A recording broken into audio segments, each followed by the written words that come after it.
Dracula নামটি শোনামাত্রই আমাদের মনে ভয়ের এক চিত্রকল্প ভেসে ওঠে, যেখানে একটি রক্তপিপাসু ভ্যাম্পায়ার মধ্যরাতে শিকার করে মানুষের রক্ত পান করছে।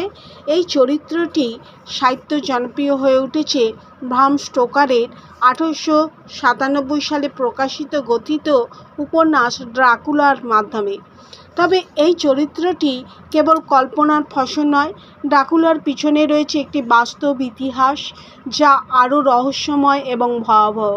ড্রাকুলার বাস্তব অনুপ্রেরণা হলেন ভ্লাদ তেপেস, যিনি ভ্লাদ দ্য ইম্পায়ার নামে পরিচিত।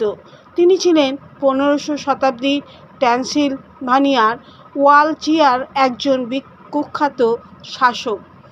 ভ্লাদ তেপেসের জন্ম 1431 সালে ট্রান্সিলভানিয়ার। তার পিতার নাম ছিল ভ্লাদ দ্বিতীয় বা ভ্লাদ ড্রাকুল, যিনি ড্রাকুলার অর্ডার নামে একটি ধর্মীয় ও সামরিক গোষ্ঠীর সদস্য ছিলেন। এই গোষ্ঠীটি মূলত অটোমান সাম্রাজ্যের বিরুদ্ধে খ্রিস্টান ইউরোপকে রক্ষা করার জন্য গঠিত হয়েছিল। ড্রাকুল শব্দটি রোমানিয়ান ভাষায় ড্রাগনের পুত্র বা ডেভিলের পুত্র অর্থে ব্যবহৃত হয়। এই কারণে ভ্লাদ তেপেসের নাম হয়ে যায় ভ্লাদ ড্রাকুলা। ভ্লাদ তেপেসের শাসনকালে ছিল এক কথায় রক্তাক্ত এবং নির্মম। তার প্রধান লক্ষ্য ছিল ওয়ালচিয়াকে অটোমান সাম্রাজ্যের আক্রমণ থেকে রক্ষা করা। তিনি তার শত্রুদের বিরুদ্ধে যে নৃশংস পদ্ধতিগুলো ব্যবহার করতেন তার মধ্যে অন্যতম ছিল ইম্পালিং।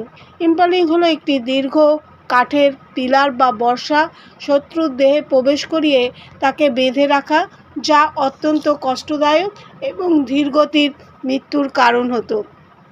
এই পদ্ধতিতে এতটাই ভয়ঙ্কর ছিল যে তার শত্রুরা দূর থেকে তার নাম শুনেই ভয়ে কাঁপত। তার এই নৃশংসতার জন্য তিনি ভ্লাদ দ্য ইম্পায়ার নামে পরিচিত হন। তার শাসনকালে ভ্লাদ তেপেস রোমানিয়ার ওয়ালাচিয়ার শাসক ছিলেন তিনবার। প্রথমবার 1448 সালে, দ্বিতীয়বার 1456 থেকে 1462 সাল পর্যন্ত এবং শেষবার 1476 সালে। তার শাসনকাল জুড়েই তিনি শৃঙ্খলা এবং ন্যায় বিচারের জন্য কঠোর নীতি গ্রহণ করেছিলেন। তার নৃশংস পদ্ধতির কারণে তিনি তার জনগণের মধ্যে মিশ্র প্রতিক্রিয়া পেয়েছিলেন। একদিকে তিনি ছিলেন একজন সাহসী এবং শক্তিশালী নেতা, যিনি তার দেশের স্বাধীনতা রক্ষা করেছিলেন। অন্যদিকে তার নির্মমতা তাকে একটি ভীতিপ্রদ শাসক হিসেবে পরিচিত করেছিল।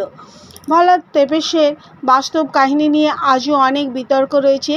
কেউ কেউ তাকে একজন জাতীয় বীর হিসেবে সম্মানিত করেন, যিনি তার দেশকে অটোমান সাম্রাজ্যের হাত থেকে রক্ষা করেছিলেন। আবার কেউ কেউ তাকে একজন নির্মম এবং রক্তপিপাসু শাসক হিসেবে অভিহিত করেন। তাই জীবন এবং শাসনকাল নিয়ে ইতিহাসবিদদের মধ্যে বিভিন্ন মতভেদ রয়েছে। তবে এটি নিশ্চিত যে তার জীবনের ঘটনা এবং তার নৃশংসতা ব্রাম স্টোকারের কল্পনাকে উজ্জীবিত করেছিল। ব্রাম স্টোকারের উপন্যাস ড্রাকুলা এ ভ্লাদ তেপেসের এই ভয়াবহ দিকগুলোকে কাল্পনিক রূপ দেওয়া হয়। উপন্যাসে ড্রাকুলা একজন রক্তপিপাসু ভ্যাম্পায়ার, যিনি ট্রান্সিলভানিয়ার একটি দুর্গে বসবাস করেন এবং মানুষের রক্ত পান করে বেঁচে থাকেন। এই চরিত্রটি সাহিত্য এবং পরে চলচ্চিত্র এবং টেলিভিশনে একটি জনপ্রিয় আইকন হয়ে ওঠে। যদিও উপন্যাসের ড্রাকুলা এবং ভ্লাদ তেপেসের মধ্যে কিছু সাদৃশ্য রয়েছে, তবে এটি মনে রাখতে হবে যে উপন্যাসের চরিত্রটি সম্পূর্ণ কল্পনার ফসল। ড্রাকুলা কাহিনী আজও বিশ্বজুড়ে মানুষের মধ্যে ভয় এবং কৌতূহলের সৃষ্টি করে।